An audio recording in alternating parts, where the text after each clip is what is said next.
हरे कृष्णा सगळ्यांना. भगवद्गीता अध्ययनाचा आजचा आपला 8वा दिवस, 8वा अध्याय. अध्याय सुरू करण्यापूर्वी आपण रोजप्रमाणे प्रणाम मंत्र म्हणूया आणि अध्यायाला सुरुवात करूया. ओम नमो भगवते वासुदेवाय. ओम नमो भगवते वासुदेवाय. ओम नमो भगवते वासुदेवाय. गुरुर्ब्रह्मा गुरुर्विष्णू गुरुर्देवो महेश्वर. गुरु साक्षात परब्रह्म तस्मै श्री गुरवे नमः. ओम अज्ञानतिमिरान्धस्य ज्ञानाञ्जनशलाकया चक्षुरुन्मिलितं येन तस्मै श्रीगुरवे नमः. नमः ॐ विष्णुपादाय कृष्णपृष्ठाय भूतले श्रीमते भक्तिवेदान्त स्वामी इति नामिने. नमस्ते सरस्वती देवी गौरवाणी प्रचारिणे निर्विशेष शून्यवादी पाश्चात्य देश तारिणे. जय श्री कृष्ण चैतन्य प्रभु नित्यानंद श्री अद्वैत गदाधर श्रीवासादि गौर भक्त वृंद. हरे कृष्ण कृष्ण कृष्ण हरे हरे, हरे राम राम राम हरे हरे. हरे कृष्ण कृष्ण कृष्ण हरे हरे, हरे राम राम राम हरे हरे. हरे कृष्ण कृष्ण कृष्ण हरे हरे, हरे राम राम राम हरे हरे. हरे कृष्ण कृष्ण कृष्ण हरे हरे, हरे राम राम राम हरे हरे. हरे कृष्ण कृष्ण कृष्ण हरे हरे, हरे राम राम राम हरे हरे. हरे कृष्ण सगळ्यांना. पुन्हा एकदा सगळ्यांचं खूप खूप स्वागत आहे. आजचा आपला 8वा दिवस, 8वा अध्याय. अध्याय सुरू करण्यापूर्वी आपण श्री श्री राधा गोविंद यांना साष्टांग वंदन करूया. आपले गुरु श्री श्रील प्रभुपाद यांनाही आपण साष्टांग वंदन करूया. नामनिष्ठ दास प्रभू ज्यांच्यामुळे आपण ऑनलाईन भगवद्गीता शिकण्याचा आनंद घेत आहोत त्यांनाही आपण वंदन करूया. आणि सगळ्यात शेवटी सर्व कृष्ण सेवकांना ज्यांच्यामुळे आपला हा 8 दिवसाचा वर्ग खूप छान पद्धतीने सुरू आहे, तर अशा सर्व कृष्ण सेवकांना आपण वंदन करूया आणि पुढे जाऊया. तर आजचा आपला अध्याय आहे अक्षर ब्रह्मयोग, परमत्वाची प्राप्ती. मग आपल्या अध्यायामध्ये सुरुवातीलाच अर्जुनाचे काही प्रश्न आहेत. अक्षर ब्रह्मयोगामध्ये अर्जुनाने 8 प्रश्न विचारलेले आहेत. मध्ये प्रश्न कुठले आहेत आपण बघूया. हरे कृष्ण माताजी. हरे कृष्ण. अर्जुनाने विचारले, हे भगवंत, हे परमपुरुष, ब्रह्म म्हणजे काय, आत्मा म्हणजे काय, सकाम कर्म काय आहेत, हे भौतिक सृष्टी काय आहे आणि देवता कोण आहेत, कृपया मला हे समजून सांगा. 8.2 मध्ये असे म्हणतात, हे मधुसूदन, यज्ञाचा अधिपती कोण आहे आणि या देहामध्ये तो कसा निवास करतो आणि भक्तीमध्ये युक्त झालेले मृत्यू समय तुम्हाला कसे जाणू शकतात. हरे कृष्ण माताजी. हरे कृष्ण. मग अर्जुनाचे हे 8 प्रश्न आहेत की मग ब्रह्म म्हणजे काय, तर भगवंतांनी उत्तर दिलेलं आहे. ब्रह्म म्हणजे आत्मा. म्हणजे आत्म्याला ब्रह्म सुद्धा म्हटलं जातं. वेदांमध्ये तसा उल्लेख आहे, आत्म्याला ब्रह्म असं म्हणतात. आणि मग आत्मा कसा आहे, तर तो जिवंत अस्तित्व आहे. म्हणजे ते सनातन असं आहे. आपण दुसऱ्याच अध्यायात पाहिलेलं आहे की आपला आत्मा जो आहे तो एक सनातन भगवंताचा अंश आहे. आणि त्यामुळे भगवंतांचे गुणात्मकरित्या आपण आणि भगवंतांचं काय आहे, तादात्म्य आहे, साधर्म्य आहे. पण काय होतं की आपला हा जो देहधार्य, आपला हा जो आत्मा जो आहे तो जर आध्यात्मिक सृष्टीमध्ये किंवा पराप्रकृती ज्याला आपण म्हणतो, कालच आपण पाहिलेलं आहे, तर पराप्रकृतीमध्ये असेल तर तिथले जे गुण जे आहेत किंवा त्या गुणांशी तो संलग्न होतो, त्या वातावरणाशी, त्या आध्यात्मिक प्रकृतीशी तो संलग्न होतो आणि तशा पद्धतीने त्याचा तो नित्य धर्म जो आहे त्या पद्धतीने तो भगवंताच्या सेवेमध्ये चरणांशी लीन होतो. पण जेव्हा तो अपरा प्रकृतीमध्ये किंवा भौतिक प्रकृतीमध्ये येतो तेव्हा काय होतं की तेव्हा आपला हा जो आत्मा जो आहे तो या भौतिक प्रकृतीच्या काय म्हणू शकतो की त्याचे जे गुणधर्म आहेत किंवा ती प्रकृती तीन गुणांनी त्या प्रकृतीचे तीन गुणधर्म आहेत, रजोगुण सत्वगुण तमोगुण, तर त्या तीन गुणांमुळे तो आपला आत्मा जो आहे बद्ध होतो, त्या तीन गुणांनी संलग्न होतो. आणि मग काय होतं की तो ह्या भौतिक जगामध्ये मग त्या भौतिक अस्तित्वामध्ये जे काही असेल तर त्याचा उपभोग घेतो आणि मग त्याला जो देहधारी जीव मिळतो त्या देहधारी त्या देहाबरोबर त्याला इंद्रिय त्याची जी आहेत तर त्याचाही तो उपभोग घेतो. तर असा हा आपला आत्मा आहे, पण तो आत्मा जो आहे हा सनातन आहे, चिरंतन आहे. अध्यात्म काय आहे तर पुन्हा आपण मगाशी सांगितलं तसंच की अध्यात्म हा आपल्या आत्म्याचा स्थायी भाव आहे, गुणधर्म आहे. जसं मिठाचा गुणधर्म काय आहे, खारटपणा. मीठ म्हटलं की आपल्या डोळ्यासमोर आलं की मीठ हे खारट असतं. साखर म्हटली की कसं असतं की साखर ही गोड असते, तिचा गुणधर्म आहे. तसा आपल्या आत्म्याचा गुणधर्म नित्य स्वभाव काय आहे तर आपण भगवंताचे अंश आहोत आणि भगवंताचे सेवक आहोत, नित्य सेवक आहोत. हा आपल्या शरीरात आपल्या आत्म्याचा गुणधर्म आहे. मग कर्म. कर्म काय आहे तर भौतिक शरीराकडे नेणारी क्रिया. आता आपल्याला आपण कर्माबद्दल कर्माचे 6 अध्याय शिकलो आहोत, हो की नाही. आता कर्म म्हणजे आपल्याला माहिती आहे आपला हा आत्मा जो आहे तो सतत क्रियाशील असतो आणि मग तो ज्या काही क्रिया करतो, जे काही कर्म करतो तर तो ज्या भौतिक प्रकृतीशी संलग्न झाल्यामुळे काय होतं की त्याचे जे क्रिया जे आहेत किंवा त्याचे जे कर्म जे आहे ते पुन्हा त्याला भौतिक शरीराकडे नेण्यास भाग पडते. म्हणजे त्याचा जो परिणाम जो आहे, आपण जरी गुणांनी भगवंताशी साधर्म्य असलं तरी परिणाम हे भिन्न आहेत आणि म्हणून आपला आत्मा जो आहे तो त्याच्या परिणामांमुळे, त्याच्या क्रियांच्या, त्याच्या कर्माच्या परिणामांमुळे तो भौतिक शरीराकडे खेचला जातो किंवा भौतिक शरीर त्याला मिळतं किंवा म्हणजे भौतिक शरीर म्हणजे 84 लक्ष योनींमधलं कुठलंही एक शरीर, ज्याला आपण कुठल्याही आपण दुसऱ्या अध्यायामध्ये वेगवेगळी वस्त्र म्हटलेलं आहे, तर ते शरीर तो धारण करतो. अधिभूत काय आहे तर भौतिक निसर्ग हा जो आहे, ही जी प्रकृती जी आहे याला अधिभूत असं म्हटलेलं आहे. अधिदैव म्हणजे जे देवतांचा देव किंवा जे भगवान आहे, जे षड ऐश्वर्यांनी असे संपन्न जे भगवान आहेत, ज्यांच्या मध्ये सर्व देवदेवतांचा समावेश आहे, सर्व ग्रहलोकांचा, सर्व ब्रह्मांडाचा समावेश आहे, असं जे आहे ते अधिदैव.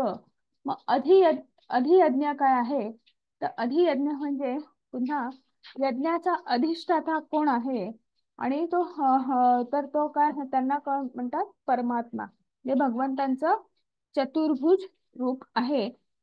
मग तो अधियज्ञ राहतो कुठे तर तो राहतो कुठे तर आपल्या सगळ्यांच्या हृदयामध्ये स्थित आहे. प्रत्येक सूक्ष्मानुसूक्ष्म तो इतका आहे की तो अणूच्याही अणूमध्येही स्थित आहे आणि जे विराट असं जे आहे त्याच्यामध्येही तो स्थित आहे. म्हणजे असा जो अधियज्ञ सगळ्यांच्या हृदयामध्ये स्थित आहे. आणि शेवटचा प्रश्न विचारलेला आहे की मृत्यूच्या वेळी भगवंताचं स्मरण कसं करावं आणि मग त्याच्यासाठी पुन्हा ते एक आहे भगवंतांनी उत्तर दिलेलं आहे, आयुष्यभर स्मरणाचा सराव करावा. म्हणजे आपला होमवर्क चांगला असेल तर आपला जेव्हा मृत्यू समयी जेव्हा जो आपण म्हणू शकतो परीक्षेचा काळ आहे, निश्चितच तेव्हा आपल्याला भगवंताचं स्मरण होईल. म्हणजे नेमकं काय ते आपण अध्यायात बघणार आहोत. तर आपण लगेच सुरुवात करतोय. हरे कृष्ण माताजी. हरे कृष्ण. श्री भगवान म्हणाले, अविनाशी दिव्य जीवाला ब्रह्म म्हटले जाते आणि त्यांच्या नित्य स्वभावाला अध्यात्म असे म्हणतात. जीवांच्या प्राकृत देहाच्या उत्पत्तीस कारणीभूत असणाऱ्या कार्यांना कर्म किंवा सकाम कर्म असे म्हणतात. हरे कृष्ण माता. हरे कृष्णा. मग इथे आपल्याला चित्रामध्ये दिसत आहे की एक जीव जो आहे तो जो जीव आपला जो आहे, आत्मा जो आहे तो पराप्रकृतीचाच एक अंश आहे, पराप्रकृतीचाच एक अविभाज्य भाग आहे. पण तो या अपरा प्रकृतीमध्ये, या भौतिक निसर्गामध्ये, या भौतिक प्रकृतीमध्ये आल्यामुळे काय झालेलं आहे, तो जो सतत जे काही कर्म करतो आहे त्याचे परिणाम असे झालेले आहेत की एका शरीर धारण केल्यानंतर त्या ज्या स्थिती ज्या आहेत, म्हणजे सुरुवातीला आपली उत्पत्ती होते, मग त्याच्यानंतर वाढ होते, मग स्थिती म्हणजे आपण लहानपणापासून आपलं शरीर जे आहे ते तारुण्यापर्यंत जातं, आणि मग तरुणपणी एकदा ते शरीर झालं की तिथे आपल्याला स्थित्यंतर येतं. मग त्याच्यानंतर काय होतं की हळूहळू मग कुठेतरी प्रजननाची क्रिया वगैरे असते. मग त्याच्यानंतर हळूहळू आपलं शरीर जे आहे ते जीर्ण होत जातं, आणि मग ते इतकं क्षीण होतं की आपला देह आपला आत्मा जो आहे तो देहाचा, त्या शरीराचा त्याग करतो. अशी ही जी एका शरीराची ही स्थित्यंतर आहेत. पण आत्मा जो आहे तो काय आहे, तो त्याचं तेच स्वरूप आहे, स्वरूप साकार ब्रह्म भगवंताचं, आणि तो एका शरीरातून दुसऱ्या शरीरामध्ये प्रवेश करत असतो. आणि त्याचा नित्य स्वभाव काय आहे, तर भगवंताचा सेवक असणं. पण तो या प्रकृतीच्या, या भौतिक प्रकृतीच्या, ह्या अपरा प्रकृतीच्या संपर्कात आल्यामुळे काय झालेलं आहे, तो त्याचा नित्य स्वभाव विसरून गेलेला आहे. आणि त्यामुळे काय होतं की तो कर्माच्या, त्याच्याच केलेल्या कर्माच्या परिणामांनी बद्ध असतो, आणि पुन्हा जन्म मृत्यूच्या चक्रामध्ये तो पुन्हा तो त्या फेऱ्यामध्ये अडकतो. मग जसं तुमचं कर्म आहे तशा पद्धतीचा तुमचा जन्म आहे. तुमचं कर्म जर उत्तम असेल तर तुम्ही तुमचं जर कर्म उत्तम असेल तर कदाचित तुमचं काय म्हणू शकतो आपण की तुमचा उद्धार होतो. तुम्ही वरच्या ग्रहांमध्ये, स्वर्ग लोकांमध्ये वगैरे तुमचं तुम्ही जातात, आणि मग तिथे सुद्धा जर तुम्ही कृष्ण भावनेशी संलग्न झालात तर तुम्ही अजून वरच्या वरच्या ग्रहांमध्ये जात, ब्रह्मलोकापर्यंत जात, आणि मग तिकडनं तुम्हाला निश्चितच तुमचा मुक्तीचा मार्ग मोकळा होतो, तुम्ही भगवत धामापर्यंत जातात. पण जर असं केलं नाही, तुम्ही वरच्या ग्रहांमध्ये गेलात, स्वर्ग लोकात गेलात, आणि त्या फक्त स्वर्ग सुख जे आहे ते उपभोगलं, तर जेव्हा पुण्यकर्म क्षीण होतं तेव्हा पुन्हा मृत्यू लोकामध्ये यायचं आहे आणि पुन्हा नव्याने कर्म करायचं आहे. आणि मग बाकी जर तुमचं कर्म जर म्हणजे कुठेतरी विकर्म आहे, कुठेतरी अकर्म आहे, सॉरी, कुठेतरी पुण्यकर्म आहे, तर मग पुन्हा तुम्हाला मृत्यू लोकामध्ये जन्म मिळतो, आणि मग पुन्हा तुम्हाला नव्याने संधी मिळते. आणि जर विकर्म जास्त असेल तर कदाचित तुमचं अधःपतन होतं, आणि मनुष्य जन्म पेक्षाही तुम्हाला दुसऱ्या खालची जी योनी आहे, पशु योनी आहे, तर त्याच्यामध्ये तुम्हाला वेगवेगळ्या योनींमध्ये तुमचा जन्म होतो. म्हणजे जसं कर्म आहे तशा पद्धतीने तुमचा पुढचा प्रवास आहे. पण इथे पुढे भगवंत सांगता आहेत, हरे कृष्ण माताजी. हरे कृष्ण. हरे हे कृष्ण. हे दे हे हरे देहामृतावर निरंतर परिवर्तनशील असणाऱ्या भौतिक प्रकृतीला अधिभूत असे म्हणतात. चंद्र सूर्यासारख्या देवतांचा समावेश असणाऱ्या परमेश्वराच्या विराट रूपाला अधिदेव असे म्हणतात. आणि प्रत्येक देहधारी जीवांमध्ये परमात्मा रूपाने मी पुरुषोत्तम भगवान वास करतो आणि मलाच अधियज्ञ, यज्ञाचा अधिष्ठाता असे म्हणतात. हरे कृष्ण माता. हरे कृष्ण. मग इथे भगवंताने आपल्याला इथे किती छान असं उदाहरण दिलं, अधिभूत. ही जी भौतिक प्रकृती जी आहे, हे निसर्ग जो आहे, हे हे याला अधिभूत असं म्हटलेलं आहे. जो भगवंतांच्याच शक्तीचा विस्तार आहे आपल्या. आणि मग त्या भौतिक प्रकृतीमध्ये सगळं ग्रहमंडल आहे, सगळं हे संपूर्ण ब्रह्मांड जे आहे त्याला भौतिक प्रकृती असं म्हणतात. आणि त्याच्यामध्ये गर्भोदक्षाय विष्णू स्थित आहेत. त्यांच्या नाभी कमलातून ब्रह्मदेवांची निर्मिती झालेली आहे, उत्पत्ती झालेली आहे, आणि मग त्याच्यानंतर संपूर्ण मानव जन्माची किंवा ह्या सगळ्या 84 लक्ष योनी ज्या आहेत त्यांची निर्मिती झालेली आहे. आणि अशा पद्धतीने हे जे चक्र जे आहे ते सुरू झालेलं आहे. पण प्रत्येकामध्ये भगवंत जे आहे, तसं सांगितलं तसं जिथे जिथे आहे तिथे भगवंत परमात्मा स्वरूपामध्ये चतुर्भुज रूपामध्ये स्थित आहेत. तर अगदी तुम्ही म्हणजे एक पेशीय जो अमिबा असेल किंवा सूक्ष्मादी सूक्ष्म अणू असेल किंवा विराट महाकाय असं जे आहे त्याच्यामध्ये सुद्धा भगवंत आहेत. या ब्रह्मांडामध्ये सुद्धा गर्भोदक्षाय विष्णू म्हणून या रूपामध्ये ते स्थित आहेत, आणि आपल्यामध्ये ते गर्भोदक्षाय विष्णू यांचाच विस्तार क्षीरोदक्षाय विष्णू किंवा ज्याला आपण परमात्मा असं स्वरूप म्हणतो ते आपल्या सगळ्यांच्या हृदयामध्ये स्थित आहे. आणि मग अधिदैव काय आहे, तर जे पुरुषोत्तम भगवान आहेत, जे आपण ज्यांना भगवान असं म्हणतो, जे षड ऐश्वर्यानी आहेत, तर त्या भगवानांचे जे सर्व देवांचे देवाधिदेव आहे, ज्याच्यामध्ये सर्व चंद्र सूर्य सगळ्यांचा समावेश आहे, त्यांचे नेत्र म्हणजे चंद्र सूर्य आहे, आणि सगळ्या तसे वेगवेगळ्या असं हा जे भगवंतांचं विराट स्वरूप जे आहे, जे आपण 11व्या अध्यायात सुद्धा अभ्यासणार आहोत, तर ते म्हणजे अधिदैव आहे.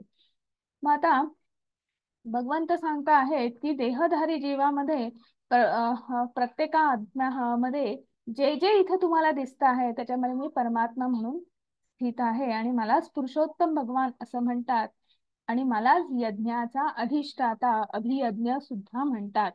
आणि मग इथे आपल्याला एक छोटं उदाहरण आहे की एक सुरवंट असतं, तर त्याची ना खूप इच्छा असते की मला फुलपाखरू व्हायचं, फुलपाखरू व्हायचं. त्याची ती इच्छा इतकी प्रबळ असते की त्या सुरवंटाचं अं त्याच जन्मामध्ये फुलपाखरू होतो. आपल्याला माहिती आहे, अंडी अंडी त्याच्यानंतर अळी, कोश आणि मग फुलपाखरू, असं ते आपण पाहिलेलं आहे की नाही. हे जे स्थित्यंतर आहे, आपणही आपल्या जीवनामध्ये ह्या सुरवंटाप्रमाणेच जर आपण कृष्ण भावना भावी जीवन जगायला सुरुवात केली, आपण जर नामजप करायला सुरुवात केली. आपण कलियुगामध्ये आहोत, कलियुगामध्ये खूप सोपा मार्ग सांगितलेला आहे. आपण पाहिलं आहे की विविध युगांमध्ये विविध मार्ग सांगितले आहेत, पण सगळ्यात सोपा मार्ग जो आहे तो कलियुगामध्ये आहे. नामस्मरण करणं, नामजप करणं, समर्पण भावनेने करणं.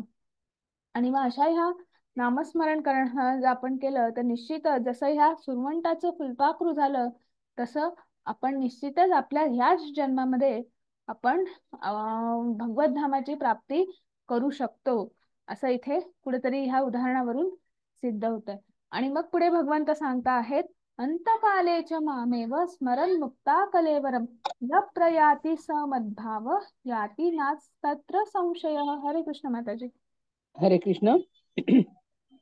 आणि जो मृत्यू समयी केवळ माझे स्मरण करून आपल्या देहाचा त्याग करतो, तो लगेच माझ्या स्वभावाला प्राप्त होतो, यात मुळीच शंका नाही. हरे हरे कृष्ण.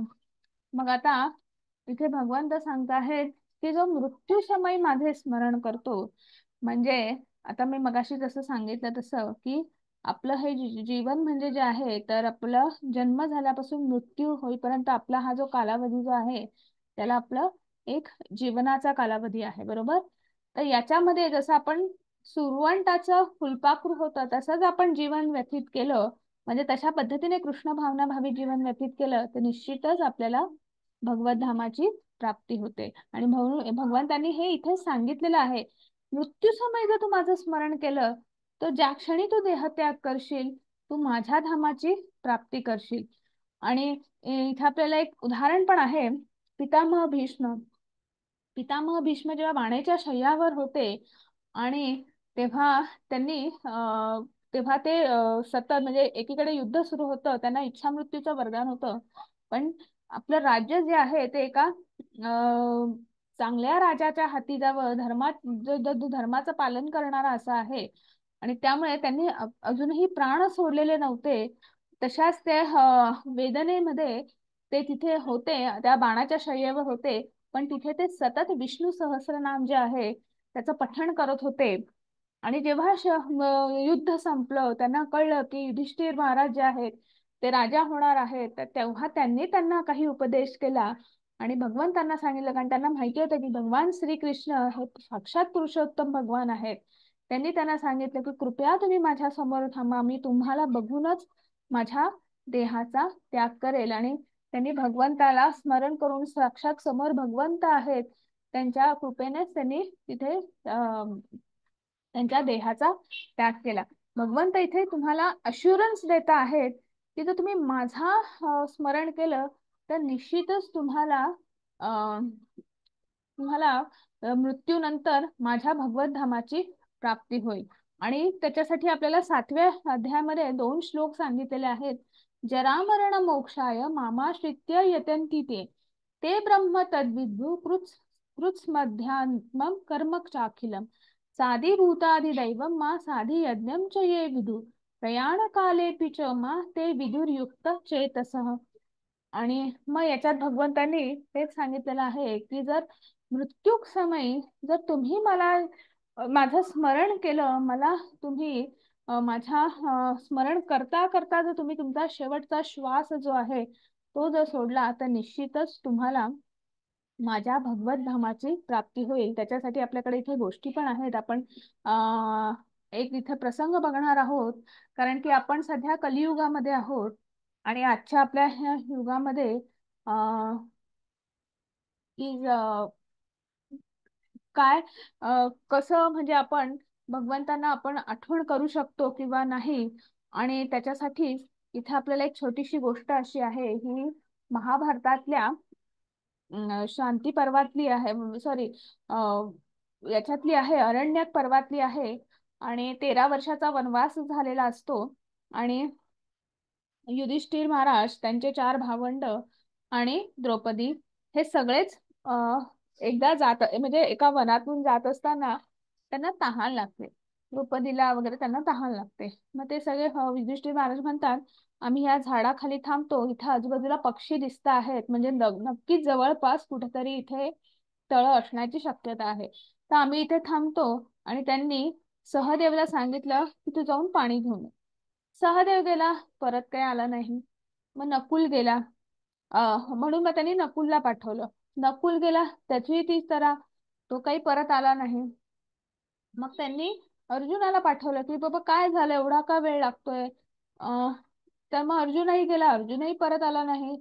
मग थोडीशी चिंता वाटायला लागली. मग त्यांनी भीमाला पाठवलं.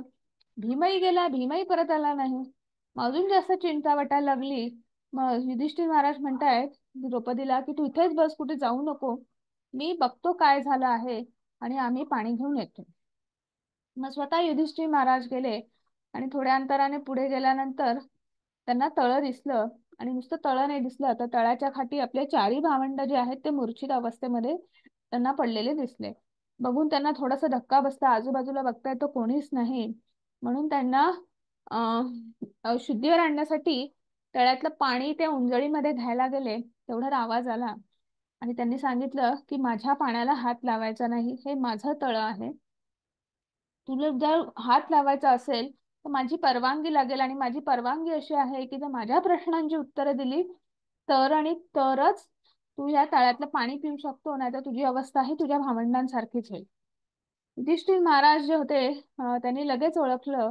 आणि त्यांनी सांगितलं की तुम्ही यक्ष महाराज आहात, तुम्ही कृपया समोर या, तुमच्या सगळ्या प्रश्नांची उत्तरं द्यायला मी तयार आहे.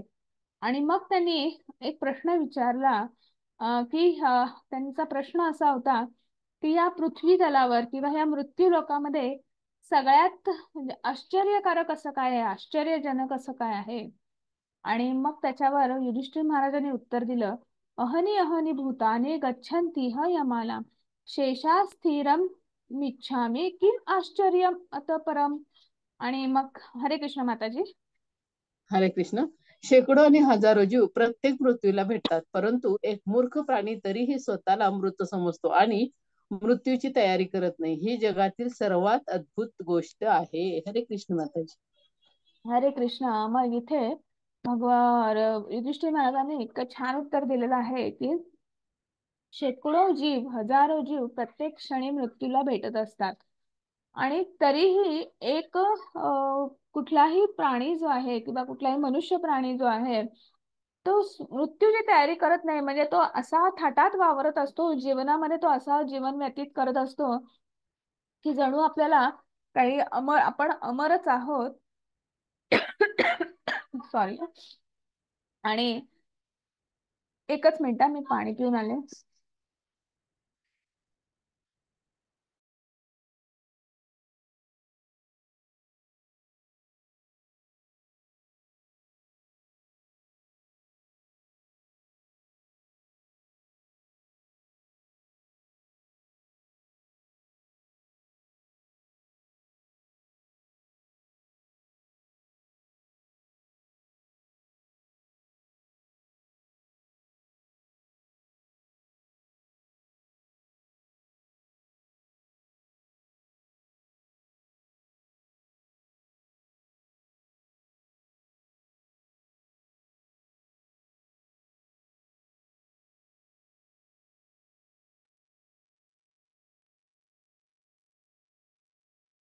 सॉरी हा. आपण हा तर युधिष्ठिर महाराजांनी उत्तर द्यायला सुरुवात केली की हजारो आणि शेकडो जीव प्रत्येक क्षणी मृत्यूला भेटतात, की आपण पण म्हणजे हजारो जीव शेकडो जीव जे आहेत ते प्रत्येक क्षणी क्षणाक्षणाला मृत्यू च्या दाढीमध्ये किंवा मृत्युमुखी पडतात. 2 वर्षापूर्वी आपण याचं उदाहरण पाहिलं होतं, तेव्हा करोना काळ होता आणि अनेक लोक म्हणजे ओळखीचे असतील, नातेवाईक असतील, मित्रमंडळी असतील, ती आपल्या ओळखीची लोक जी होती ती तेव्हा अं मृत्युमुखी पडली. पण तो तेव्हाच पुरतं होता काय नाही. आजच्या काळातही जर आपण पाहिलं तर आजच्या काळात सुद्धा आपण बघितलं तर कोणीतरी ऍक्सिडेंटने कोणाचा तरी मृत्यू होतो आहे. कोणाला तरी हार्ट अटॅक येतो आहे. म्हणजे अनेक जीव, शेकडो जीव जे आहेत ते आजच्या काळात सुद्धा ते मृत्युमुखी पडत असतात. पण तरीही एखादा प्राणी स्वतःला म्हणजे एखादा मनुष्य प्राणी म्हणू शकतो, स्वतःला अमर असल्यासारखं समजतो आणि स्थावर जंगम जे आहे ते इतकं गोळा करतं. म्हणजे ही जी भौतिक आपण ज्या वस्तू ज्या आहेत, मग तुमच्या प्रॉपर्टी असेल, धनसंपत्ती असेल, इतकं काहीतरी तो गोळा करत असतो. आणि हे सगळं गोळा करण्यामध्ये तो इतका व्यथित असतो, इंद्रिय तृप्तीमध्ये तो इतका व्यथित असतो की त्याला आपल्याला मृत्यूला सामोरं जावं लागणार आहे किंवा ह्याची सुद्धा त्याला कुठेही त्याचं भान नसतं किंवा तो त्याची तयारीही करत नाही. त्याची तयारी करत नाही म्हणजे तो कधी भगवंताकडे आपण सुद्धा बघा की आपल्या 24 तासामध्ये किती वेळ आपण देवासाठी देतो किंवा आपण उपासनेसाठी देतो किंवा कुठल्या तरी मंदिरात जाण्यासाठी देतो, हो की नाही. तर ही सगळी मृत्यूची तयारी जी आहे ती तो करत नाही आणि हीच सगळ्यात महत्वाची किंवा अद्भुत गोष्ट आहे असं युधिष्ठिर महाराजांनी सांगितलेलं आहे. आणि यक्ष महाराजांनी अनेक प्रश्न विचारले, त्यातला हा एक प्रश्न होता आणि त्याचा महाराजांनी उत्तर दिलं. आणि नंतर त्यांचे सगळे भावंड जे आहेत त्यांनी पूर्वस्थितीमध्ये आणून ते पाणी घेऊन गेले. तर अशी ही एक छोटीशी गोष्ट आहे आणि लगेच आपण पुढे जाणार आहोत.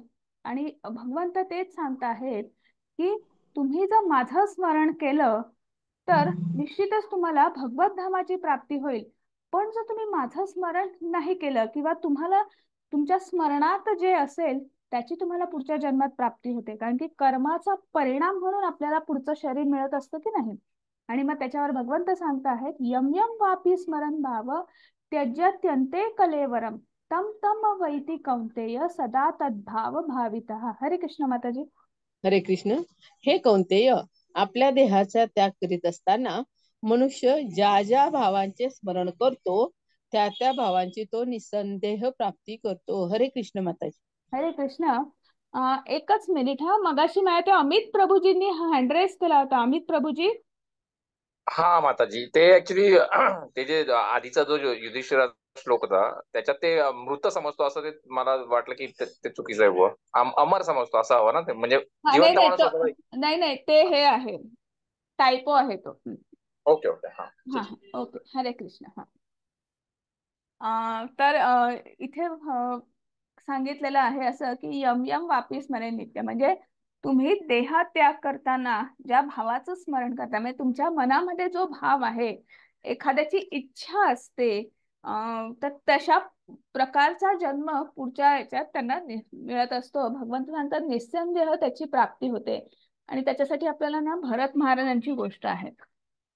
भरत महाराजांची तुम्हाला जर माहिती असेल, हे मधलं चित्र तुम्हाला आठवत असेल तर आपण 3ऱ्या अध्यायात पाहिलेलं होतं.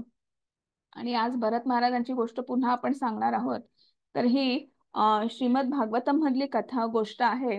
भरत महाराज हे भगवंतांचे भक्त होते आणि नुसते भक्त नव्हते, तर त्यांनी भक्तीचे ज्या पायऱ्या ज्या आहेत, तर भक्तीच्या जवळजवळ त्यांनी 8 पायऱ्या ज्या आहेत, तर त्या 8 पायऱ्यांच्या याच्यावर म्हणजे भावभक्ती ह्या पायरीवर होते. मग भगवान ज्या 9 पायऱ्या ज्या आहेत किंवा 9 स्टेजेस आपण ज्याला म्हणू शकतो भक्तीच्या, तर एक आहे पहिली श्रद्धा, दुसरा साधुसंग, तिसरं भजन क्रिया आहे, अनर्थ निवृत्ती, निष्ठा, त्याच्यानंतर रुची, आसक्ती, भावभक्ती आणि प्रेमभक्ती.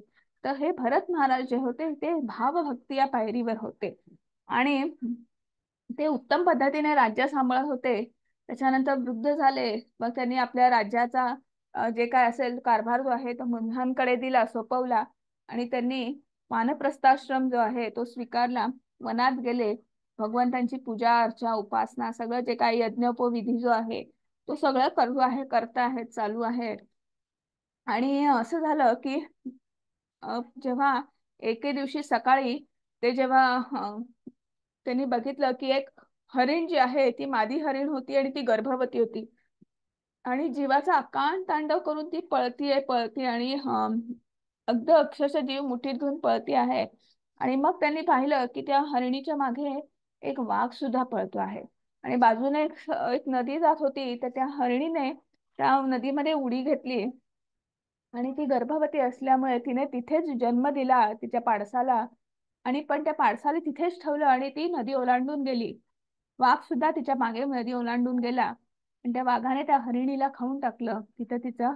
आणि पुढे तो निघून गेला. पण भरत महाराज हे सगळं बघत होते आणि मग त्यांनी त्या नदीमध्ये असलेल्या त्या पाडसाला जे आहे त्यांनी त्याला बघितलं, अत्यंत भेदरलेलं होतं. आणि त्या पाडसाला त्यांनी बाहेर काढलं, त्यांच्या कुटीत आणलं आणि त्या पाडसाला ते सांभाळ करायला लागले. त्यांच्या रोजच्या सगळ्या विधी ज्या उपासना सगळं सुरू आहे आणि एकीकडे ते पाडस त्यांच्या सोबतच वाढतं आहे. मग त्याला काय खायला, तो त्याला कुठेतरी फिरवायला, म्हणजे हळूहळू ते पाडसही मोठं होत आहे. आणि भरत महाराज यांच्या सुद्धा सगळ्या ज्या उपासना आहे सगळं जे आहे ते सगळं सुद्धा सुरू आहे. पण हळूहळू असं होत गेलं की स्नेहपाश जो असतो म्हणजे त्या पाडसाबद्दलचा असलेली, कारण की अगदी जन्म झाल्यापासून त्यांनी त्याला सांभाळलेलं होतं आणि त्यामुळे कुठेतरी त्याची चिंता काळजी त्यांच्या मनामध्ये ती वाढू लागली. तो स्नेहपाश जो आहे तो वाढू लागला.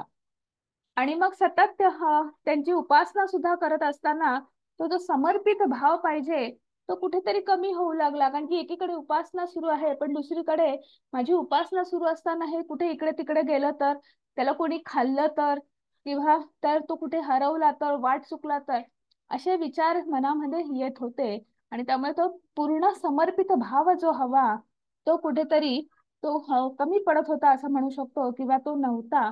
आणि त्या तो स्नेहपाश जो आहे किंवा त्या मोह जो आहे त्या पाडसाबद्दलचा असलेला तो कुठेतरी भरत महाराजांच्या मनामध्ये डोकावू लागला. आणि मग असंच जेव्हा भरत महाराज अगदी अजून वृद्ध झाले आणि जेव्हा त्यांचा अंत्यकाळ आला, शेवटचा क्षण आला आणि त्यांच्या मनामध्ये तीच इच्छा डोकावू लागली की मी गेल्यानंतर माझ्या ह्या पाडसाचं काय होईल. आणि अशातच त्यांचा शेवटचा क्षण जो आहे किंवा शेवटचा श्वास जो आहे तो घेतला गेला. मनामध्ये पाडसाची काळजी होती, त्या हरणाची काळजी होती आणि मग त्यांना पुढचा जन्म हरणाचा मिळाला.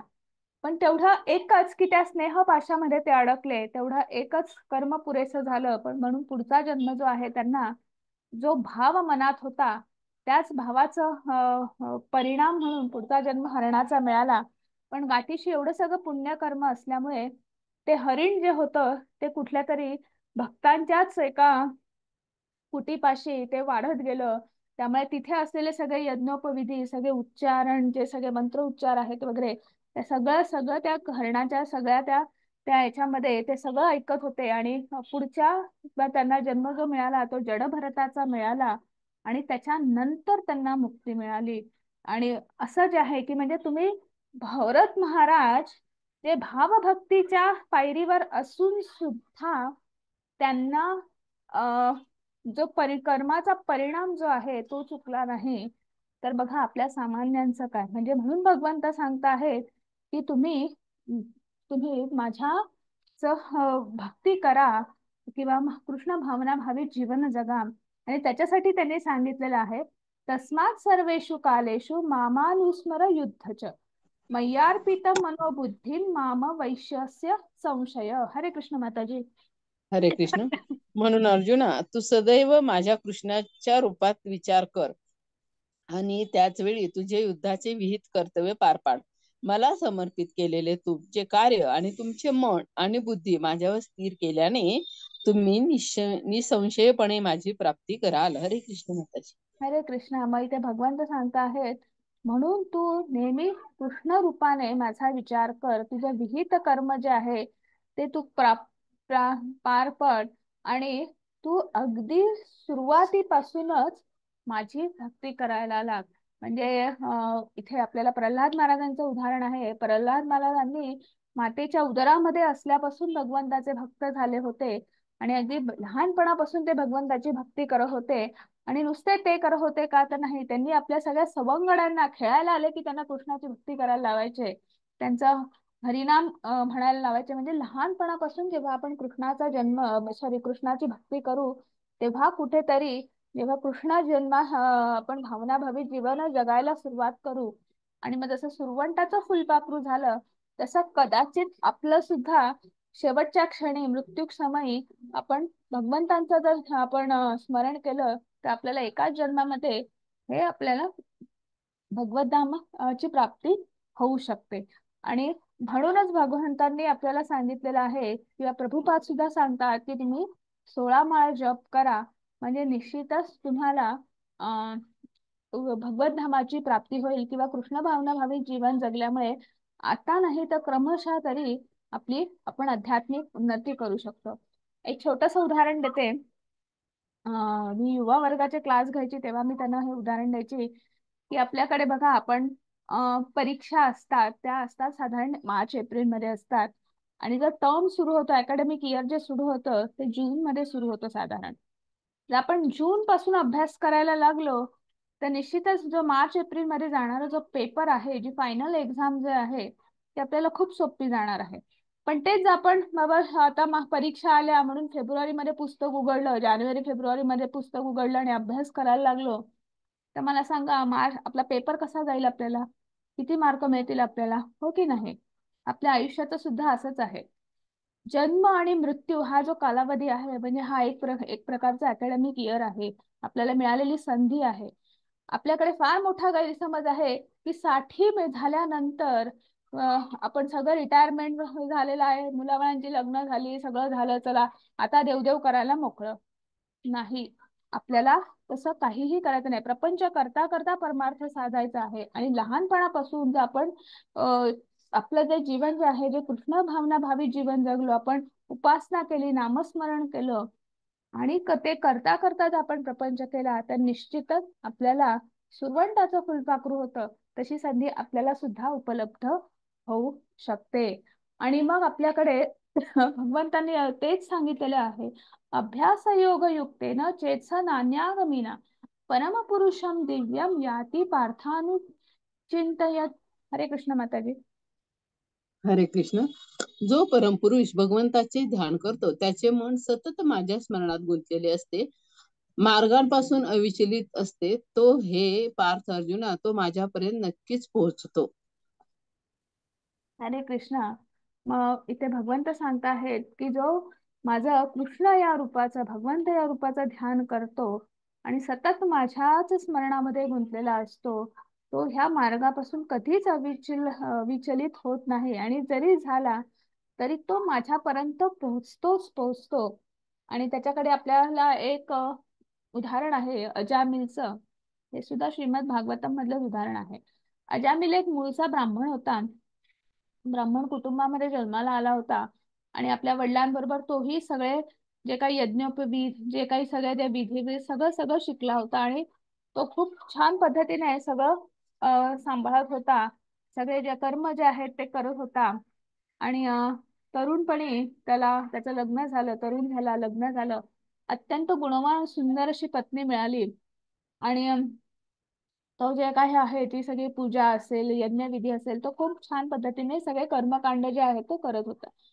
एकदा असंच काहीतरी यज्ञाच्या ज्या सामग्री लागते तो घेण्यासाठी दुसऱ्या गावात गेला होता. पूर्वी काही गाड्या वगैरे नव्हत्या, चालत जायचा, चालत यायचा असा प्रवास होता. अजामिल सुद्धा चालत निघाला आणि येते वाटेमध्ये जेव्हा येत होता तेव्हा त्याला एक त्या वाटेमध्ये त्याला एक वेश्यास्त्री आणि एक पुरुष, तर हे त्या दोघांना त्यांनी पाहिलं. आणि मग त्याच्यानंतर ती वेश्यास्त्री जी होती, तर तिचं काय म्हणू शकतो आपण, तिचं सौंदर्य म्हणा किंवा काय, तर तो तिच्याकडे पुन्हा पुन्हा बघतो आहे आणि पुन्हा पुन्हा म्हणतो आहे की नाही, आपण काहीतरी चुकीचं करतोय, आपण काहीतरी चुकीचं करतो आहे आणि हे बरोबर नाही. आणि मग पुन्हा तो पुढे जातोय, पुन्हा मागे येतोय, असा खेचला जातोय, पुन्हा आपल्या स्वतःला तो हे चुकीचं आहे म्हणून तो पुन्हा जातो आहे. पण तो घरी गेला, पण दुसऱ्या दिवशी त्या आपण म्हणतो ना आसक्ती वासना जी असते, तसंच कुठेतरी अजामिलच्या बाबतीत झालं. आणि त्या वेश्यास्त्रीकडे दुसऱ्या दिवशी तो गेलाच. आणि मग तो तिच्याकडे गेला आणि मग तिला तो वारंवार भेटू लागला. आणि मग एक दिवशी त्याने आपल्या आई वडिलांना आणि पत्नीला घराबाहेर काढलं आणि त्या वेश्यास्त्रीला पत्नी म्हणून घरात आणलं. आणि तिच्याशी संसार करत करत त्याला 10 मुलं झाले. 10व्या मुलाचं नाव त्याने नारायण असं ठेवलं. तो त्याचा खूप आवडता आणि लाडका मुलगा होता. असंच. आणि ती वेश्यास्त्री अशी होती की तिला उंची वस्त्र, उंची दागिने घालण्याचा खूप काय म्हणू शकतो हौस होती किंवा त्याचं. आणि मग त्याच्यासाठी अजामिल तर हा गरीब ब्राह्मण होता, त्याच्याकडे काही विशेष पैसे नव्हते. मग तिच्या तिच्या सगळ्या ह्या इच्छा पुरवण्यासाठी त्याने वाम मार्गाचा स्वीकार केला. वेगवेगळ्या मार्गाने पैसे आणून तो तिच्या सगळ्या इच्छा पूर्ण करत होता. आणि असंच त्याचं सगळं आयुष्य जे आहे ते पुढे पुढे सरकत होतं. 10 मुलं झाले आणि मग अगदी वार्धक्याला येऊन टेकला. आणि त्याच्यानंतर त्याला इतका की त्याचा मृत्यूचा किंवा शेवटचा क्षण आला. आणि तो त्याच्या धाकट्या मुलाला, लहान मुलाला हाक मारतो आहे, नारायण नारायण म्हणतो आहे. आणि तिथेच त्याने श्वास सोडला. नारायण नारायण म्हणत श्वास सोडला, तिथे विष्णू दूत आले आणि यमदूत सुद्धा आले. आणि विष्णुदूत म्हणाले, त्यांनी नारायणांना हाक मारली त्यामुळे आम्हाला त्यांना नेणं क्रमप्राप्त आहे. यमदूत म्हणतात, हा अत्यंत पापी आहे, त्याने आयुष्यात एवढी पाप केलेली आहेत की हा विष्णू लोकांमध्ये जाऊच शकत नाही, त्यामुळे याला आम्हीच घेऊन जाणार, याचं अधःपतन निश्चित आहे. पण आणि त्यांनी तुम्हाला हाक नाही मारली, त्यांनी त्यांच्या लहान मुलाला हाक मारली.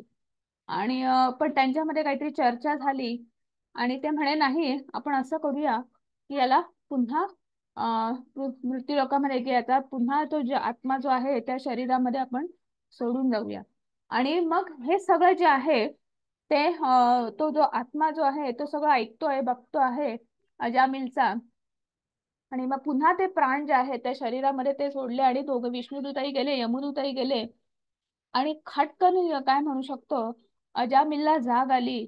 जाग आली म्हणण्यासारखं की आपण आपल्या आयुष्यात काय करून बसलो आहे, किती मोठं पाप केलं. त्या क्षणी अजामिलने सगळ्या घराचा, सगळ्या त्या वेश्यास्त्रीचा, त्या मुलांचा, सगळ्यांचा त्याग केला आणि निघाला थेट काशीला जाऊन. त्याने 12 वर्ष तपश्चर्या केली. 12 वर्ष भगवंतांचं नाव घेतलं, स्मरण केलं.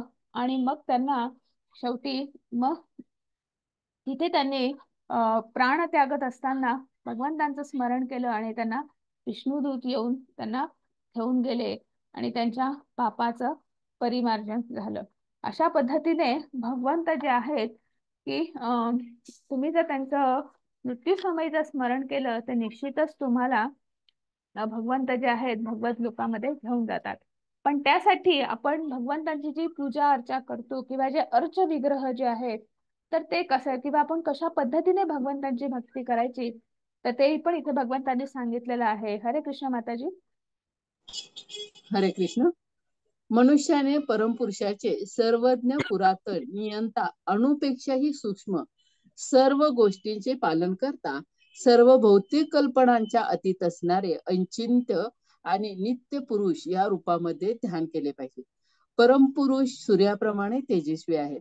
ते भौतिक प्रकृतीच्या पलीकडे अर्थात दिव्य आहेत. हरे कृष्ण माताजी.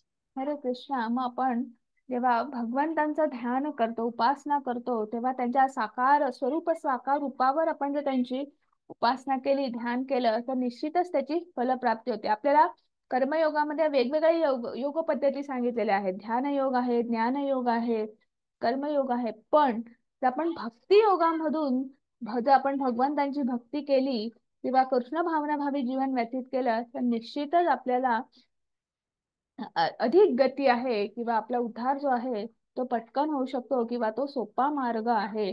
आणि मग आपण जर भगवंतांची उपासना करायची आहे तर त्यांच्या त्या सगुण साकार रूपाची करायची आहे.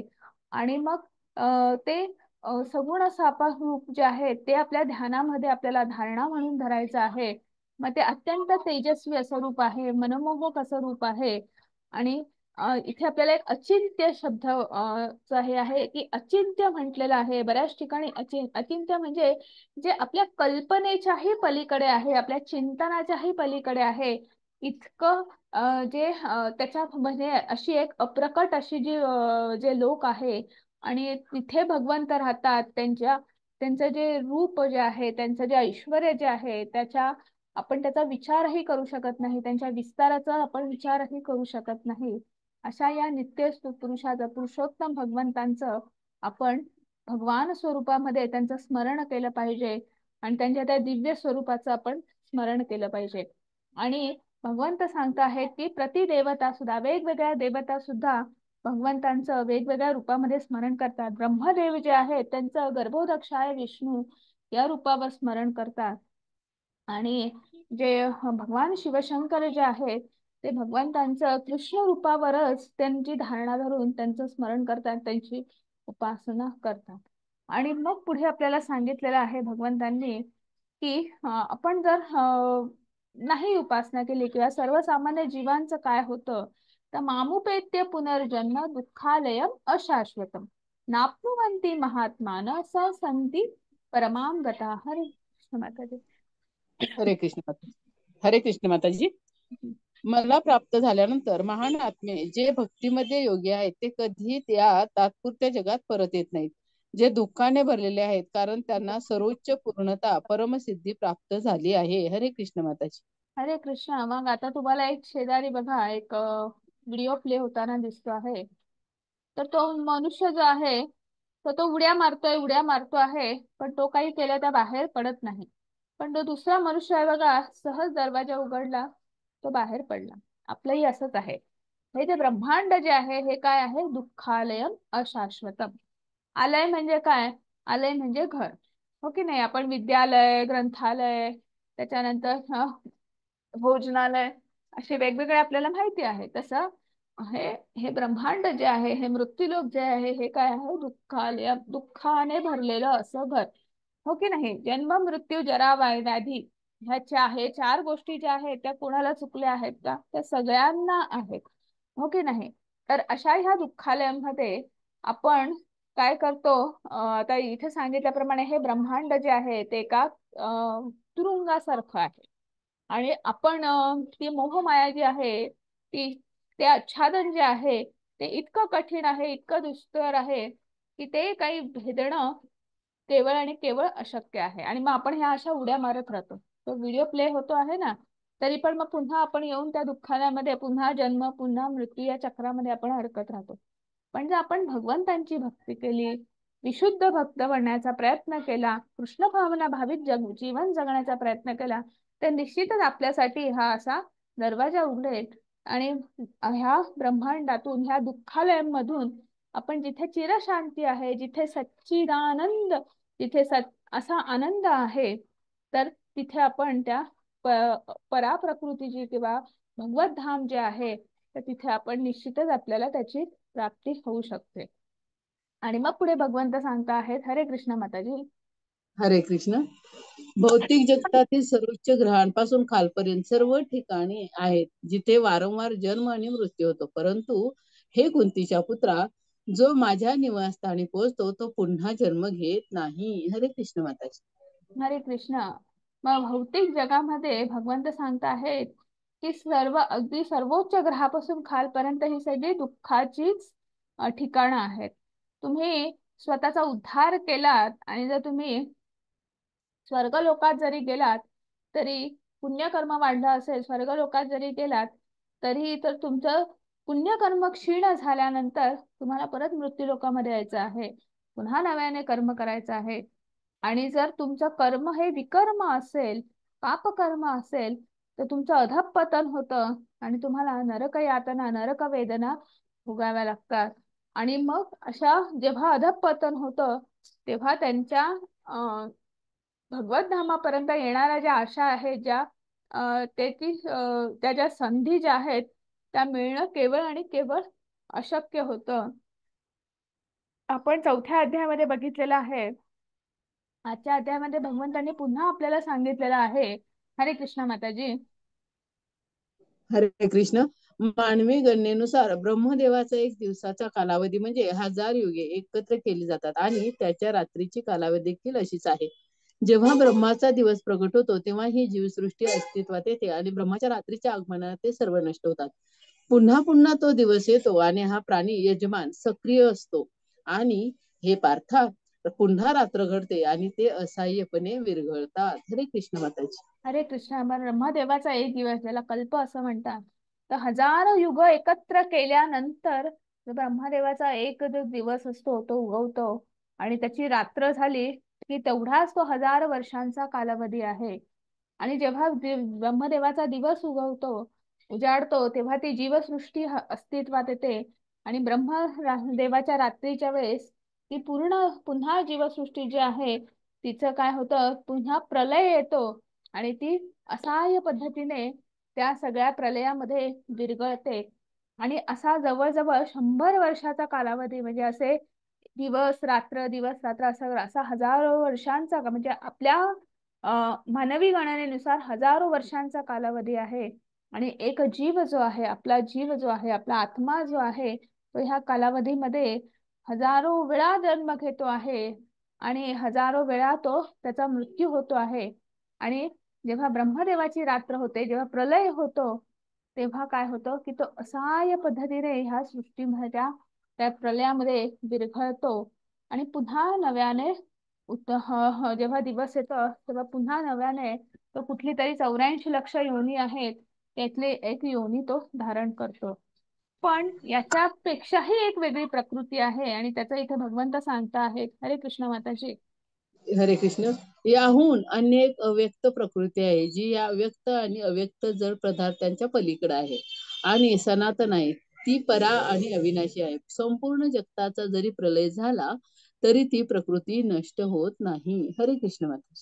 हरे कृष्ण. मग इथे भगवंत इथे सांगता आहेत की याहूनही एक अव्यक्त अशी प्रकृती आहे जी अचिंत्य आहे, आपल्या कल्पनेच्याही पलीकडे जी आहे, जिला आपण पराप्रकृती असं म्हणतो. तर ती सनातन आहे, ती चिरंतन आहे, ती परा आहे, ती अविनाशी आहे. आणि ह्या ब्रह्मांडांचं अशी अनेक ब्रह्मांड आहेत, जशी समुद्रामध्ये असंख्य बुडबुडे तयार होतात आणि ते पुन्हा समुद्रामध्ये विरघळतात, तसं कारणोदक्षाय जो आहे समुद्र आहे किंवा सागर आहे, त्या सागरामध्ये अशी ब्रह्मांडांसारखी अनेक ब्रह्मांड तयार होतात, स्थित होतात आणि ते लयास पावतात. पण हे जे ही जी पराप्रकृती जी आहे, ती पराप्रकृती जी आहे ती चिरंतन आहे, अविनाशी आहे आणि तिचा सृष्टीच्या ह्या भौतिक प्रकृतीच्या ह्या ब्रह्मांडाच्या उत्पत्तीशी आणि प्रलयाशी काहीही संबंध नाही आणि ती कधीही याच्यामुळे नष्ट होत नाही. आणि अशा प्रकृतीमध्ये जर एखादा आपला जीवात्मा असेल तर निश्चितच त्याचा सुद्धा तो अविनाशी आणि चिरंतन तिथे आनंद घेत राहतो. हे गोलोका चार्ट आहे. आपण जर बघितलं तर हे जे आपण बघितलं तर ज्याला ब्रह्म ज्योतिर किंवा ज्योतिर्ब्रह्म असं म्हणतात, तर ते हे आहे जे स्वयंप्रकाशित आहे. आणि आपली हे जे ब्रह्मांड जे आहे तर हे हे ब्रह्मांड आहे. तर ह्याच गोलोक वृंदावनामध्ये भगवान श्रीकृष्ण राहतात आणि त्यांचे अनेक विस्तार आहेत. त्यातलाच एक विस्तार म्हणजे क्षीरोदक्षाय विष्णू आहे, सॉरी महाविष्णू आहे. आणि महाविष्णूंचाच विस्तार महाविष्णूंचाच विस्तार जो आहे गर्भोदक्षाय विष्णू, जो परमात्मा म्हणून ह्या ब्रह्मांडामध्ये आहे. आपण त्याला म्हणू शकतो की प्रत्येकामध्ये ब्रह्म परमात्मा स्वरूप आहे. त्यामुळे प्रत्येक ब्रह्मांडामध्ये एक गर्भोदक्षाय विष्णू असतो आणि त्या गर्भोदक्षाय विष्णूंच्या नाभी कमलातून ब्रह्मदेवांची उत्पत्ती झालेली आहे. हे ब्रह्मलोक आहे. आणि मग हे सगळे अप्पर प्लॅनेट्स आपण म्हणू शकतो. स्वर्गलोक आहे, महरलोक आहे, तपलोक आहे. बरोबर मध्यवर्ती किंवा आपण आपला मृत्यूलोक किंवा पृथ्वीलोक आहे आणि खाली हे सगळे अताळ विताळ सुताळ हे जे सगळे आहेत तर हे लोअर प्लॅनेट्स आहेत. तर अशा ह्या संपूर्ण आपलं हे जे ब्रह्मांड आहे आणि ह्या ब्रह्मांडाचं जर आपण आच्छादन पाहिलं तर हे आच्छादन म्हणजे पंचमहाभूत आणि मन बुद्धी अहंकार ही आपण बघितलं की नाही की हे आच्छादन इतकं दुष्कर आहे. तर ह्या 8 गोष्टींनी जी अष्टधा प्रकृती जी आपण कालच्या अध्यायात पाहिली तर ह्या 8 गोष्टींचं आच्छादन असल्यामुळे ह्या 8 शक्तींचं अभिव्यक्तींचं आच्छादन असल्यामुळे या ब्रह्मांडामध्ये आलेल्या प्रत्येक जीवामध्ये रजोगुण सत्वगुण तमोगुण ह्या गुणांच्या अधीन तो होतो, बद्ध असा तो होतो. आणि प्रत्येक ह्या ब्रह्मदेवांना ही सृष्टीची निर्मिती करायची किंवा ह्या 84 लक्ष योनी ज्या आहे त्याचा विस्तार करण्याची जबाबदारी दिलेली आहे. पण त्या प्रत्येकामध्ये भगवंत परमात्मा रूपाने स्थित आहे. अगदी सूक्ष्मादी सूक्ष्म अणूमध्ये सुद्धा आहे आणि प्रत्येक गोष्टीमध्ये भगवंत परमात्मा रूपामध्ये स्थित आहेत. हा गोलोका चार्ट जो आहे तो आज व्हॉट्सअप ग्रुपवर माताजी शेअर करतील. आणि तुम्हाला की हे जे चित्र किंवा ही आकृती जी आहे तर ही वेगवेगळ्या वेदांमध्ये वेगवेगळ्या पुराणांमधल्या ग्रंथांमध्ये याचा रेफरन्स आहे आणि त्या रेफरन्स तुम्हाला बाजूला दिलेले आहेत आणि त्या रेफरन्स नुसार ही आकृती जी आहे किंवा हे जे चित्र स्वरूप जे आहे हे गोलोका चार्ट जो आहे तो बनवलेला आहे. आणि मग त्या गोलोक धामामध्ये गोलोक वृंदावनामध्ये भगवंतांच्या अनंत लीला ज्या आहेत त्या सुरू असतात. भगवंत वेणुल गोपाल या स्वरूपामध्ये तिथे आहेत. त्यांची बासरी वादन ते सतत करत असतात आणि तिथे सर्वच जण जे आहेत भगवंतांच्या त्या लीलांचा आनंद उपभोगत असतात. म्हणजे मनुष्य प्राणी असतील पक्षी झाड प्राणी सगळे जण जे आहेत ते एकाच सगळे जण भगवंतांचेच भक्त आहेत. तुम्हाला या चित्रामध्ये दिसत आहे बघा. तर ते सगळे जण भगवंतांच्या त्या लीलांचा आनंद घेत असतात गोलोक धामामध्ये. आणि मग अशा ह्या धामामध्ये जाण्यासाठी सगळेच जण आतुर असतात. तिथे आपल्याला एक मुकुंदमाला स्तोत्रामधला एक श्लोक आहे इथे. कृष्णत्वडिया पदपंकजा पंजरांतम अदैव मी विशतु मानस राजहसा प्राणप्रयाण समय कफ वात पित्ते कंठवरोधन विधौ स्मरण कुटसते. हरे कृष्ण माताजी. हरे कृष्ण. हे कृष्णा, ज्याप्रमाणे राजहंस कमळाच्या फुलांच्या देठाच्या चक्रव्यूहात प्रवेश करतो त्याप्रमाणे माझ्या मनाला त्वरित तुझ्या कमळाच्या फुलपाखरासारख्या चरणांना अर्पण करण्याची परवानगी द्या. जेव्हा माझ्या शेवटच्या श्वासाच्या क्षणी माझा घसा शारीरिक विनोद वायू पित्त आणि कफ याच्या क्रियेने आकुंचन पावतो तेव्हा मी तुझे स्मरण करू शकेन. हरे कृष्ण माताजी. हरे करे. इथे भगवंत सांगता आहे इथे एक काय म्हणू शकतो हे एक वृत्त ह्या स्वरूपामध्ये किंवा एक उदाहरण दिलेलं आहे की आपण जेव्हा म्हणजे राजहंसाचं उदाहरण आहे. राजहंस जेव्हा तो उत्तम प्रकृतीचा आहे आणि त्याला कमळाच्या त्या चक्रव्यूहामध्ये जाण्याचा त्याला इतका आनंद होतो आणि तिकडनं बाहेर पडतो आणि असा तो करत राहतो. त्या फुलामध्ये तो जातो आणि त्यानेच असं सांगितलं आहे की आता माझा देह उत्तम आहे, प्रकृती उत्तम आहे, त्यामुळे मी आतबाहेर करू शकतो. पण जेव्हा माझा देह म्हणजे नैसर्गिकरित्या जर मला मृत्यू येणार असेल तर माझा देह जो आहे तो क्षीण होईल, हो की नाही. मग देह क्षीण झाल्यानंतर हळूहळू जेव्हा जर नैसर्गिकरित्या मृत्यू असेल तर माझे एक एक इंद्रिय जे आहेत ते इंद्रिय काम करणं बंद होईल. त्याच्यानंतर माझा घसा, त्याच्यानंतर वात पित्त कफ वायू हे जे आहेत त्या गोष्टी एक एक एक एक गोष्टी आकुंचन पावत जातील आणि मग माझ्या एक एक इंद्रिय काम करेन असं होईल. आणि मग अशा वेळी माझ्या मन जे आहे माझी बुद्धी जी आहे ती कशी मी तुझं स्मरण करू शकेन किंवा त्याच्यापेक्षा तू मला आत्ताच तर मी चांगल्या प्रकृतीमध्ये आहे तर तू मला आत्ताच का तुझ्या चरणकमलामध्ये येण्याची परवानगी देत नाही, आत्ताच का मला मृत्यू देत नाही. असा इथं एक उदाहरणाची एक इथे ह्या मुकुंदमाला स्तोत्रामध्ये एक उदाहरण दिलेलं आहे राजहंसाचं. आपल्या मनुष्य जन्माचं सुद्धा असंच असतं बघा की आपण जेव्हा आपलं जेव्हा शेवटचा क्षण असतो किंवा आता आपण जर पाहिलं मृत्यू समय किंवा जसं जसं हळूहळू वार्धक्य येत जातं, शरीर जीर्ण होत जातं आणि मग जेवढं जीर्ण जीर्ण होत जातं मृत्यू समय जवळ येतो तेव्हा आपण कुठेतरी हॉस्पिटलाइज असतो. हल्ली तर म्हणजे एक साधारण श्वास घ्यायला त्रास झाला किंवा काय, तर व्हेंटिलेटरवर असतात बरेच जण. व्हेंटिलेटरवर असल्यावर आपलं काय म्हणू शकतो, तुम्हाला कॉन्शियस केलं जातं, अनकॉन्शियस केलं जातं, आणि मग त्याच्यामध्ये तुम्हाला बेशुद्ध पाडलं जातं. आणि मग अशा पद्धतीमध्ये जर तुमचा शेवटचा श्वास, तुमचा जर मृत्यू झाला, तर तुम्हाला कुठनं आठवणार आहे तो भगवंत, कुठे त्या कृष्ण स्मरण करणार किंवा कसं येणार, हो की नाही?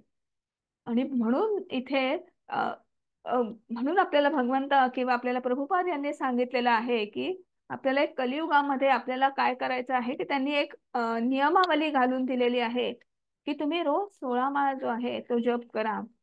हळूहळू वाढवायचा आहे. आजच तुम्ही क्लास केला आणि उद्या 16 माळ करायला घेतलं असं नाही, पण उपासना करायला सुरुवात करा, नामजप करायला सुरुवात करा, कृष्ण भावना भावी जीवन जगायला सुरुवात करा. निश्चितच आपल्याला भगवंतांचं स्मरण होईल. आणि मग पुढे भगवंत म्हणत आहेत, वेदेषु यज्ञेषु तपसु चैव दानेषु यत् पुण्य फलम प्रविष्टम अत्येति तत्सर्वम इदम विदित्वा योगी परम स्थानम उपैति च आद्यम. हरे कृष्ण माताजी. हरे कृष्ण. जो मनुष्य भक्ती मार्गाचा स्वीकार करतो तो वेदाध्ययन, तपस्या, दान देणे किंवा दार्शनिक तथा सकाम कर्म इत्यादी करण्यापासून जे फल प्राप्त होते त्या फलांपासून वंचित होत नाही. केवळ भक्तिपूर्ण सेवा केल्याने त्याला हे सर्व प्राप्त होते आणि अखेरीस त्याला परम शाश्वत धामाची प्राप्ती होते. हरे कृष्ण माताजी. हरे कृष्ण. मग आपल्याला वेगवेगळ्या योग पद्धती सांगितलेल्या आहेत की नाही, आणि मग ते करत असताना आपण वेगवेगळ्या त्या वेगवेगळ्या योग पद्धतीची वेगवेगळी विहित कर्म आहेत. आणि मग त्याच्या ती विहित कर्म केल्यानंतर मग ते वेदाध्ययन असेल, तपस्या असेल, दानादी कर्म असतील, म्हणजे सकाम कर्म अनेक असतील, तर त्याच्यापासून आपल्याला जी फल प्राप्ती होते ती जेव्हा आपण भक्ती योगामध्ये भक्ती मार्गाचा स्वीकार करतो आणि भक्तिपूर्ण सेवा, भगवंताची सेवा करतो, स्वतःला भगवंताच्या सेवेमध्ये आपण संलग्न करतो, तर ह्या भक्ती योगामध्ये सुद्धा तुम्हाला ते जे कर्म जे आहेत, ते जे कर्मफळ जे आहे, तेच कर्मफळ तुम्हाला भक्तिपूर्ण सेवा केल्यानं सुद्धा मिळतं, प्राप्त होतं. आणि तुम्हाला भगवंताच्या परम शाश्वत धामाची प्राप्ती होतेच होते. अशी कुठेतरी भगवंताने इथे आपल्याला शुअरिटी दिलेली आहे. पुन्हा पुन्हा भगवंत सांगता आहेत भगवद्गीतेमध्ये की तुम्ही भक्तिपूर्ण सेवा करा. सेवेचं महत्व सांगितलेलं आहे. भक्तिपूर्ण सेवा करा, निश्चितच तुम्हाला भगवत धामाची प्राप्ती होईल, तुमचा उद्धार होईल, अंतर्बाह्य शुद्धीकरण होईल जेव्हा तुम्ही भक्तिपूर्ण सेवा करतात. आणि इथेच आपला आजचा अध्याय संपतो आहे. याच्या अध्यायामध्ये अर्जुनाचे प्रश्न होते आणि एक एक प्रश्नाची भगवंतांनी खूप विस्तृतपणे उत्तरे दिलेली आहेत. आणि त्याच प्रश्नांमधला एक प्रश्न होता की मृत्यूसमयी कृष्णांचं, भगवंतांचं कसं स्मरण करायचं, आणि मग ते स्मरण केल्यावर काय होतं, नाही केल्यावर काय होतं, याचंही वर्णन आलेलं आहे. मग आपण भक्तीद्वारे, योगमिश्र भक्तीद्वारे जर कृष्णाचं स्मरण केलं किंवा शुद्ध भक्तीने कृष्णाचं स्मरण केलं किंवा विशुद्ध भक्तीने केलं तर काय होतं, त्याचंही वर्णन आजच्या अध्यायामध्ये आलेलं आहे. आणि मग कुठेतरी आध्यात्मिक जग आणि भौतिक जग जे आहे, जी पराप्रकृती जी आहे, तर त्याचंही वर्णन आलेलं आहे. गोलोका चार्ट जो आहे तो सुद्धा आपण आजच्या अध्यायामध्ये पाहिलेला आहे. आणि सगळ्यात शेवटी पुन्हा एकदा भगवंत सांगतात, भक्ती सेवा, भक्ती सेवा ही परिपूर्ण किंवा भक्ती योग जो आहे हा परिपूर्ण आहे. आणि तुम्ही तेवढं जरी केलं तरी निश्चितच तुम्ही शाश्वत धामाची प्राप्ती करू शकतात.